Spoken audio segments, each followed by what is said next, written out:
अस्सलाम वालेकुम जी। आज का हमारा टॉपिक है प्रिंसिपल पंपिंग स्कीम्स। लास्ट हमने देखा था कि पंपिंग मैकेनिज्म क्या होता है, क्या उससे मुराद ली जाती है। तो आज हमारे पास पंपिंग स्कीम्स हैं। क्या ऐसे होता है, इसमें कितनी तरह की पंपिंग स्कीम्स हैं, कौन-सी ज़्यादा, किसका एडवांटेज है, किसका क्या डिसएडवांटेज है, ये सारा आज देखेंगे। तो हम सब जानते हैं कि एटम्स जो होते हैं उनके यानी एक large number of energy levels होते हैं, उनको उस तरीके से देखा जाता है। ये वहाँ पे 3 जो लेवल्स हैं, पॉपुलेशन इन्वर्जन जिनमें आप कहते हैं मुमकिन होती है, उन 3 के जो वर्जन्स हैं वो हैं 2 level pumping scheme, 3 level pumping scheme और 4 लेवल पंपिंग स्कीम। अब ये जो 3 ऊपर मैंने नंबरिंग की है, इनमें से सिर्फ जो आखिरी वाले ये 2 हैं, यानी 3 और 4 लेवल, ये ही पंपिंग प्रोसेस में सिग्निफिकेंट होंगे। क्या मतलब कि यहाँ पे जो लेवल होंगे वो पंपिंग स्कीम डायग्राम में हम शो करेंगे, जिसमें 3 लेवल और 4 लेवल आपको नज़र आएँगे एनर्जी लेवल। तो 2 इम्पोर्टेंट पंपिंग स्कीम जिसे मैंने कहा ये वाली 3 level pumping scheme, 4 level pumping scheme ये वाइडली इस्तेमाल की जाती हैं और इनको हम 3 लेवल, 4 लेवल पंपिंग स्कीम के तौर पे देखते हैं।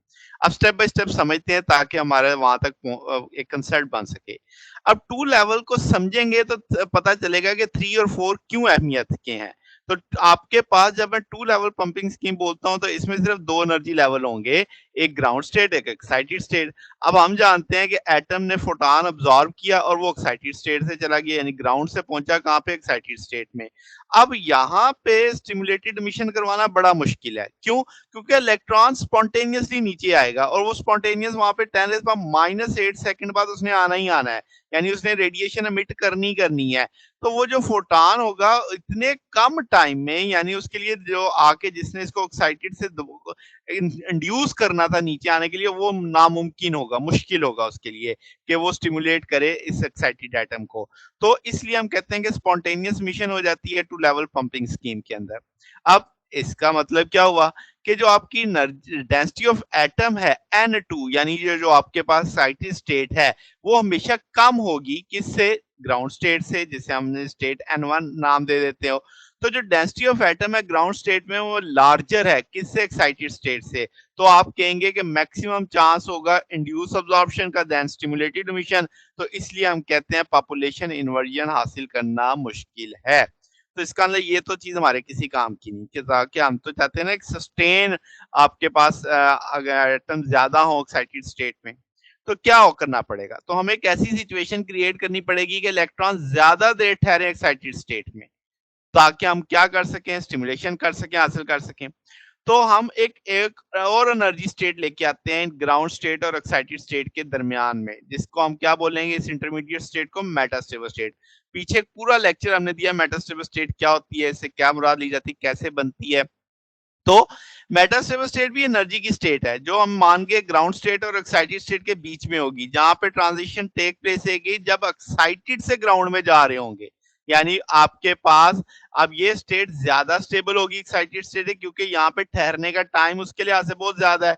वहां पे 10⁻⁻8 ठहरेगा, यहाँ पे 10⁻³ से -2 सेकंड ठहरेगा, यानी एज कम्पेयर टू ज्यादा देर गुजार रहे हैं यहाँ पे। तो ये इतना सफिशिएंट टाइम है कि हम स्टिमुलेटेड मिशन करवा सकते हैं। तो इस टाइम की वजह से हम कहेंगे एटम को स्टिमुलेट किया जाएगा, एक फोटॉन गुजारने से एटम रिटर्न आ जाएगा ग्राउंड स्टेट में और वह वहां से 2 कोरेंट रेडिएशन निकलेंगी जिसे हम लेजर बोलेंगे। अब ये सारा मामला देखेंगे हम किसके अंदर, 3 लेवल पंपिंग स्कीम में। तो जैसे अब आप यहाँ पे देखें कि आपका एनर्जी लेवल E1 आपको दिखाया गया जिसे ग्राउंड स्टेट कहा गया है। E3 आपका एक्साइटेड स्टेट है जिसे हम पंप लेवल कहेंगे कि यहाँ से जब आप पंपिंग करेंगे तो ये ग्राउंड से एक्साइटेड स्टेट पे जाएगा। E2 ये आपका मेटास्टेबल स्टेट है, यानी अपर लेजिंग लेवल जिसे आप कह सकते हो। अब होगा क्या जब आप मीडियम को एक्सपोज करेंगे पंप फ्रीक्वेंसी रेडिएशन पे, यानी जो उसको ग्राउंड से एक्साइटेड स्टेट में ले जाने वाली होगी, तो एक बहुत बड़ी तादाद एटम्स की यहाँ से E1 से E3 में पहुंच जाएगी। तो मगर वो वहां पे ज्यादा देर नहीं ठहरेंगे, वो अब जाहिर है नीचे तो उन्होंने अपने आप को स्टेबल करने के लिए नीचे तो आना है। तो वो जब डाउनवर्ड ट्रांजिशन करेंगे तो रास्ते में क्या मिलेगी, मेटास्टेबल लेवल E2 जिसे हमने कहा है।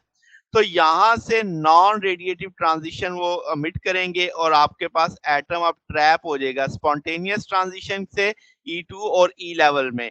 तो अब आपके पास ये ज्यादा टाइम गुजारेगा क्योंकि मेटास्टेबल में उसके ठहरने का टाइम ज्यादा है। तो पंपिंग आप कंटिन्यू कर रहे हैं, शॉर्ट इंटरवल में क्या होगा कि एक बहुत बड़ी तादाद E2 में इकट्ठी हो जाएगी। पंपिंग करने का मतलब यहाँ से एटम मुसलसल एक्साइटेड में जा रहे हैं और वो यहाँ पे आके ठहर रहे हैं। अब यहाँ पे ठहरने का टाइम ज़्यादा है, तो इसका मतलब जब आधे से ज़्यादा आपके एटम ग्राउंड स्टेट के लिहाज से ठहर जाएँगे E2 में, यानी ग्राउंड पे अब कम है और मेटास्टेबल्स में ज़्यादा है, तो हम कहेंगे पॉपुलेशन इन्वर्जन अचीव हो गई। ठीक है? किन 2 लेवल्स के बीच में? E1 और E2 के बीच में। अब क्या करना है? तो अब आप एक फोटॉन भेजोगे जो ट्रिगर करेगा स्टिमुलेटेड इमिशन, ये जो पासिंग फोटॉन आपको दिख रहा है, तो जो एटम मेटास्टेबल स्टेट में है वो ग्राउंड स्टेट में आ जाएँगे। क्या करेंगे? 2 कोहेरेंट रेज़ जैसे आप यहाँ पे देख रहे हैं, ये 2 कोहेरेंट रेज़ फिर स्टिमुलेट करेंगी मर्दर एक्साइटेड एटम्स को, जिससे 4 हो जाएँगे, ये 4 8 बनाएँगे और ये प्रोसेस कंटिन्यू रहेगा जब तक आप कोहेरेंट बीम अपनी मर्ज़ी की ताकत वाली हासिल नहीं कर सकते, जितनी इंटेंस आपको चाहिए। अब लिमिटेशन क्या है? आपकी लिमिटेशन ये है कि आप इसमें से स्पॉन्टेनियस मिशन से जान नहीं छुड़ा सकते। आप देख रहे हैं यहाँ पे कि ये स्पॉन्टेनियस मिशन अभी भी हो रहा है इसके अंदर। तो हम तो चाहते हैं ना कि सारे के सारे एटम ही यहाँ पे जाएँ भई आपके पास मेटास्टेबल के अंदर। तो क्या करना पड़ेगा? तो आपको यहाँ पे इफेक्टिवली हासिल करने के लिए कि ना पे नंबर ऑफ यानी अच्छे खासे स्पॉन्टेनियस मिशन होंगे। सारे एटम्स को हम चाहते हैं मेटा में जाएँ, तो इस रीजन की वजह से जो नंबर ऑफ स्टिमुलेटेड रेज हैं वो इंड्यूस अब्जॉर्प्शन की बजाय स्टिमुलेटेड या यानी दूसरे एटम्स को एक्साइट करेंगे। तो लेजर एक्शन डिके हो जाएगा, क्योंकि हम लेजर तक कब तक इंतजार करते हैं जब तक मेटास्टेबल में एटम्स की एक्साइटेड की तादाद आपके ग्राउंड स्टेट से ज्यादा ना हो जाए। तो वो तो वापस स्पॉन्टेनियस हो गए, दोबारा फिर ग्राउंड पे आना शुरू हो गए, तो इसलिए डिके आएगा। तो लेजर को अब आप एक तरह से डिसकंटिन्यूअस प्लस पल्स की सूरत में देखेंगे कि एकदम आएगी फिर रुक जाएगी क्योंकि वेट करेगी। तो लार्ज अमाउंट ऑफ जो इंसिडेंट एनर्जी है वो चाहिए ताकि आप इफेक्टिव पॉपुलेशन इन्वर्जन हासिल कर सकें। अब जो ये 3 लेवल है ये आमतौर पे जो किसमें होती है, रूबी लेजर में होती है आपके पास, नियोडियम डोप्ड यूटेरियम एल्यूमीनियम गार्नेट में होती है जिसे हम सॉलिड स्टेट लेजर बोलते हैं। पॉपुलेशन इन्वर्जन आप इसमें ऑप्टिकल पंपिंग से आमतौर पे हासिल करते हैं। लास्ट हमने देखा था ऑप्टिकल पंपिंग से क्या मुराद ली जाती है। 4 लेवल की बात करें तो ये सबसे अहम है। अब इसमें जो E1 है वो आपका ग्राउंड लेवल है जैसे आप लिखा हुआ तस्वीर में देख रहे हैं। E4 आपका एक्साइटेड लेवल है जिसे हम पंपिंग लेवल भी बोलते हैं। E3 आपकी मेटास्टेबल अपर यानी लेजिंग लेवल है। E2 लोअर लेजिंग लेवल है, ये जैसे आप देख सकते हैं यहाँ पे कि ये आपकी E3 है, ये आपके पास E2 है। अब जनाब क्या है कि अब आपके पास इस जगह पे हम बात करेंगे कि जब लाइट पंप की फ्रीक्वेंसी होगी न्यू, वो इंसिडेंट करेगा लेजिंग मीडियम पे और एक्टिव सेंटर ऑक्साइड करेगा ग्राउंड से E4 पे, यानी ये जैसे E1 से E4 में जा रहा है। तो एटम यहाँ पे ठहरेंगे कितनी देर, 10⁻⁸ सेकंड। फिर वो ड्रॉप होंगे, कहाँ पे ड्रॉप होंगे आपके पास यहाँ पे, सॉरी ये E3 E2 ऊपर लिखा गया है, तो वो आपके पास आ जाएंगे मेटास्टेबल। अब मैं सिर्फ स्टेट का नाम लिख देता हूँ, तो वो मेटास्टेबल में ठहरेंगे। अब जो स्पॉन्टेनियस ट्रांजिशन हुई है E3 से E2 वो नहीं हो सकती, यानी ये मेटास्टेबल स्टेट से जो इंटरमीडिएट स्टेट में वो नहीं हो सकती। अब एटम ट्रैप हो गए हैं बिटवीन लेवल E3 यानी इसमें जो आपका इंटरमीडिएट लेवल, तो पॉपुलेशन जो लेवल है E3 पे यानी जिसे मेटास्टेबल स्टेट में कह रहे हैं वो ग्रो करती जाएगी। तो जो E2 है जिसे हम कहेंगे वो ग्राउंड लेवल के साथ E2 minus E1 greater than KT होगा, तो नॉर्मल टेम्परेचर जो एटम्स का होगा वो जंप नहीं करने देगा E2 से E1 पे।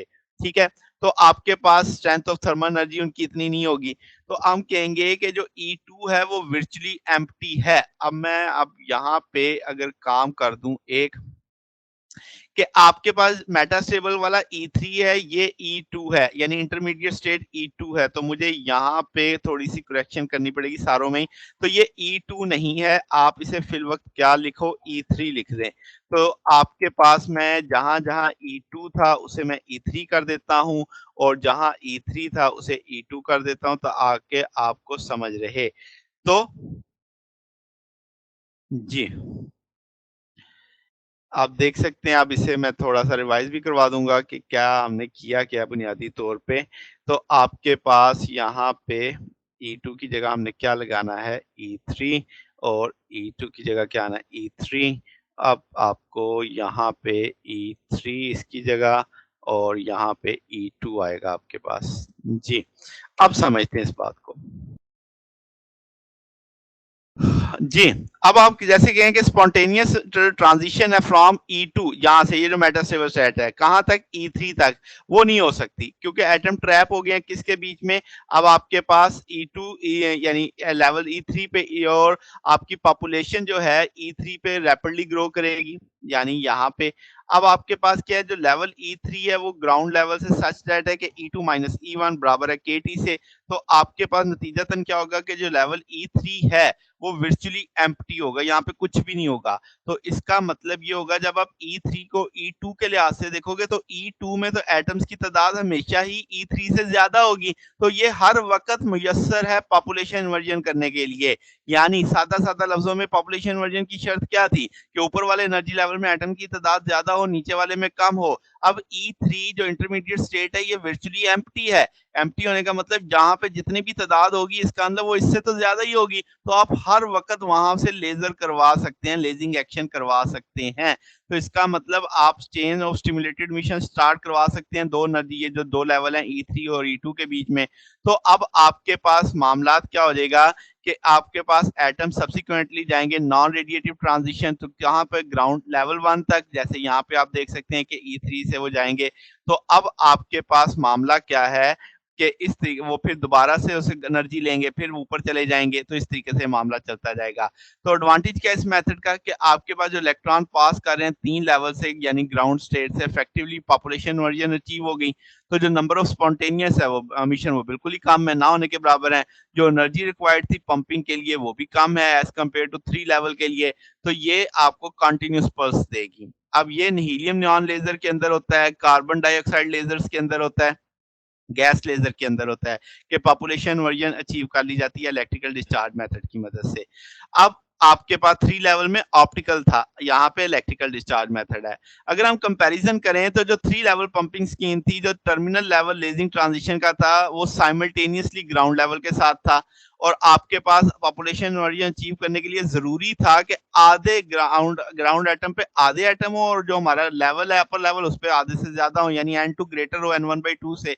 तो नंबर ऑफ एटम जो ग्राउंड पे वो बहुत ज्यादा होते हैं, तो आपको एक बहुत हाई पावर चाहिए थी ताकि ग्राउंड पे एटम्स की तादाद कम करके उनको प्रमोट किया जा सके N1/2 एटम तक, ताकि आप पॉपुलेशन वर्जन हासिल कर सकें।